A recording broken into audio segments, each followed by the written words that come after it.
بسم اللہ الرحمن الرحیم۔ سیرت رسول صلی اللہ علیہ وآلہ وسلم، باب چہارم، شام کی طرف سفر۔ جیسا کہ بیان کیا جا چکا ہے کہ آپ صلی اللہ علیہ وآلہ وسلم کی والدہ کا جب انتقال ہوا، آپ کی عمر مبارک اس وقت 6 سال تھی۔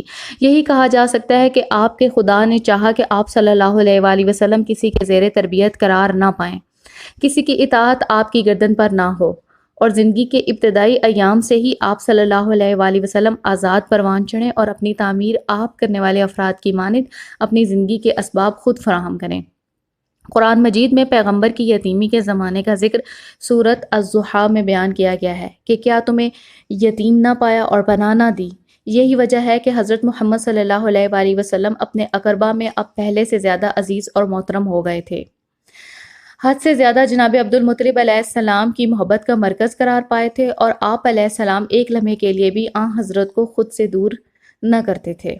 آپ صلی اللہ علیہ وآلہ وسلم کو سب پر فوقیت دیتے تھے۔ والد اور والدہ کی وفات کے بعد غم و اندو کی امواج حضرت صلی اللہ علیہ وآلہ وسلم کے دل میں اپنا کام کر ہی رہی تھیں کہ تیسری بار آپ صلی اللہ علیہ وآلہ وسلم اس سے بھی زیادہ بڑی مصیبت میں گرفتار ہو گئے۔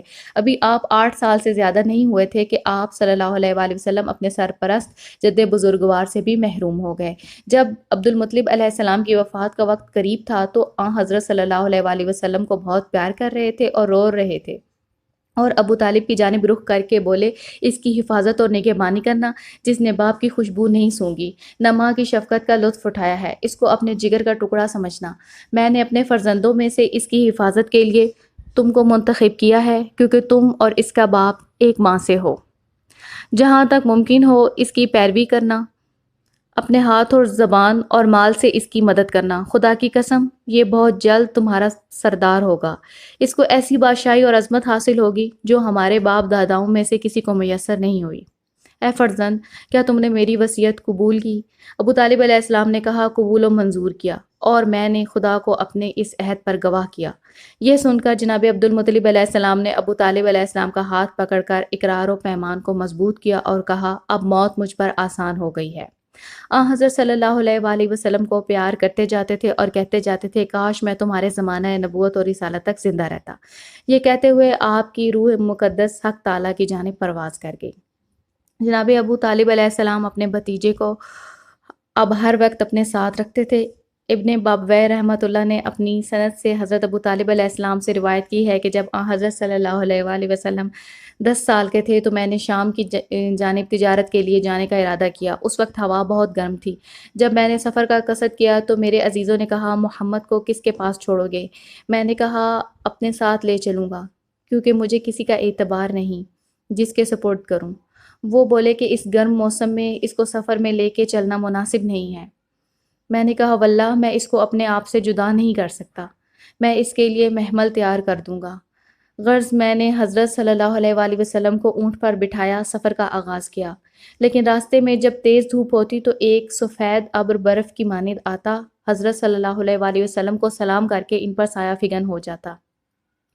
پہلے سفروں میں راستے میں جب پانی کی قلت ہوا کرتی تھی، ہمارے قافلے والے ایک مشک ایک اشرفی کے عوض خریدا کرتے تھے، لیکن اس دفعہ حضرت کی برکت سے پانی کبھی کم نہ ہوا۔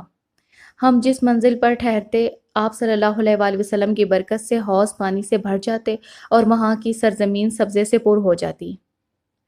جب ہم بصرہ کے نزدیک پہنچے تو راستے میں ایک نصرانی راہب کا صومعہ تھا۔ اس راہب کا نام بحیرہ تھا۔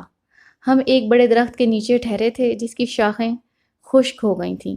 جب آپ صلی اللہ علیہ وآلہ وسلم اس درخت کے نیچے رونق افزا ہوئے، وہ درخت لہلہا اٹھا، اس میں بہت سی شاخیں پیدا ہوئیں اور اس پر پھل لگنا شروع ہو گئے۔ اہل قافلہ یہ حال دیکھ کر بہت حیران ہوئے۔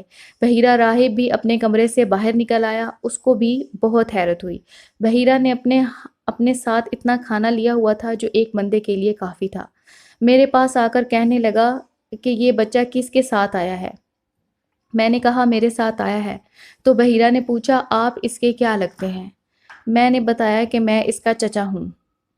بحیرہ بولا، اس کے تو 10 چچا ہیں، آپ کون سے والے ہیں؟ تو میں نے جواب دیا کہ یہ میرے حقیقی بھائی کا لڑکا ہے۔ اس پر بحیرہ بول اٹھا، میں گواہی دیتا ہوں کہ یہ وہی لڑکا ہے جس کو میں جانتا ہوں۔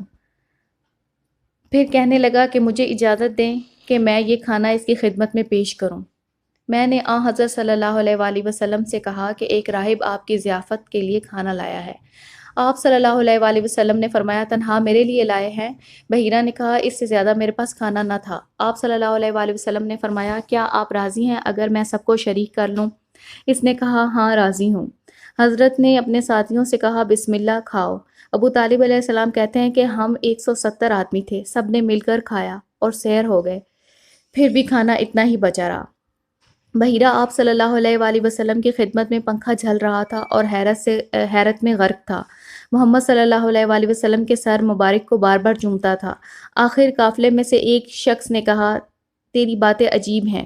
بحیرہ نے کہا ہاں میرا حال عجیب ہے، پر میں وہ دیکھتا ہوں جو تم لوگ نہیں دیکھتے، میں وہ جانتا ہوں جو تم لوگ نہیں جانتے۔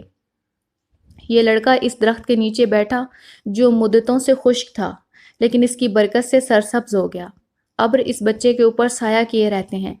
یہ تمام حوض اس زمانے سے خشک ہو گئے تھے جب سے بنی اسرائیل کے حواریوں میں اختلاف پیدا ہوا تھا۔ ہم نے اپنی کتابوں میں پڑھا ہے جناب شمعون نے فرمایا تھا کہ جب تم دیکھو کہ ان میں پانی بھر آیا ہے تو سمجھ لینا کہ اس پیغمبر کی برکت کے سبب ہے جو شہر تہامہ میں ظاہر ہوگا اور مدینہ کی جانب ہجرت کرے گا۔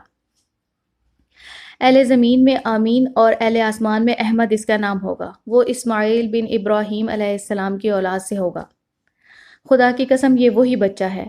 پھر اس نے آن حضرت صلی اللہ علیہ وآلہ وسلم سے فرمایا کہ میں لات و عزیٰ کی قسم دیتا ہوں میں آپ سے کچھ سوال دریافت کرنا چاہتا ہوں۔ حضرت صلی اللہ علیہ وآلہ وسلم نے جب لات و عزیٰ کا نام سنا تو فرمایا ان کے نام سے کچھ نہ پوچھنا، میں سب سے زیادہ ان سے نفرت کرتا ہوں۔